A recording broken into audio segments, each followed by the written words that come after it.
Good morning. তো আজকে খুব সকাল সকাল স্নান করে নিয়েছিলাম। কেন, আমাদের আজকে বাড়িতে ছিল নবান্ন, কিন্তু আমার শ্বশুরবাড়িতে যেহেতু এটা নেই, তাই আমরা ভেবেছিলাম আজকে একটু নবান্ন ঠাকুরকেও দেওয়া যাবে, বাড়িতেও খাওয়া যাবে।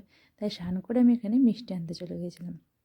আর মিষ্টিগুলো দেখো কী সুন্দর সাজানো ছিল, দেখে যতটা ভালো লাগে খেতে অতটা আমি পছন্দ করি না, কিন্তু নিয়ে এলাম, ঠাকুরকে দেবে আর নবান্ন বলে কথা, মিষ্টি তো একটু লাগবেই। আর এখানে লাড্ডুগুলো দেখে খুব সুন্দর লাগছিল। তারপরে মিষ্টি নিয়ে ফাইনালি বাড়ি এলাম।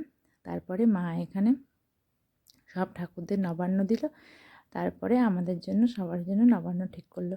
আমরা তো তিনজনই, তো তিনজনই একটু আনন্দ করে খেলাম, বাড়ি যাওয়া হলো না, এই মন খারাপটা নিয়েই এখানে বসে নবান্ন করলাম। আর এই দেখো ঠাকুরদের এখানে সব রকম ফল, মিষ্টি, তারপরে যেটা নবান্নের আসল জিনিস, আমরা যেটা বলে থাকি চালের গুঁড়ি দিয়ে যেটা বানানো হয়, সেটা দিয়ে ঠাকুরদের নবান্ন করেছিলাম। তারপরে ফাইনালি আমরাও নবান্ন খেয়ে দুজনে বেরিয়ে গেলাম বাজারে যাওয়ার জন্য। তো সবজি সেরকম কিছুই ছিল না, তো বাজারে গিয়েছিলাম। তো বাজারে যাওয়ার পর সেখান থেকে সবজিও নিয়ে এলাম। আর আজকে না দেশি টমেটো পেয়েছিলাম। আর আগের ভিডিওতে যে জুতো দুটো নিয়েছিলাম, মানে ভিডিও করেছিলাম যে আমি জুতো কিনতে গিয়েছি, তো দেখো এই জুতো দুটো আমি ফাইনালি নিয়েছিলাম।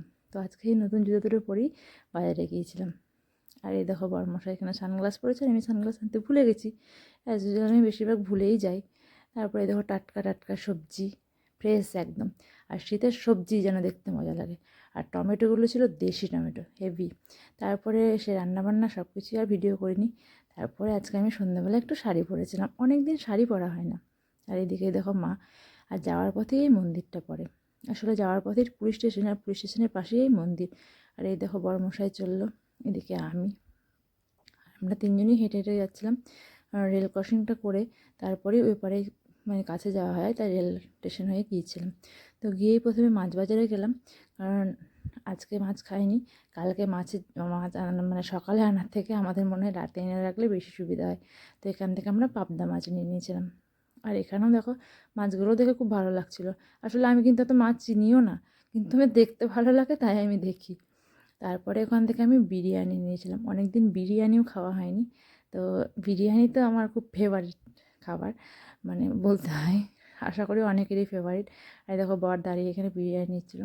তো আজকের ভিডিওটা এইটুকুই। যদি তোমাদের ভালো লেগে থাকে প্লিজ লাইক করো, কমেন্ট করো, শেয়ার করো।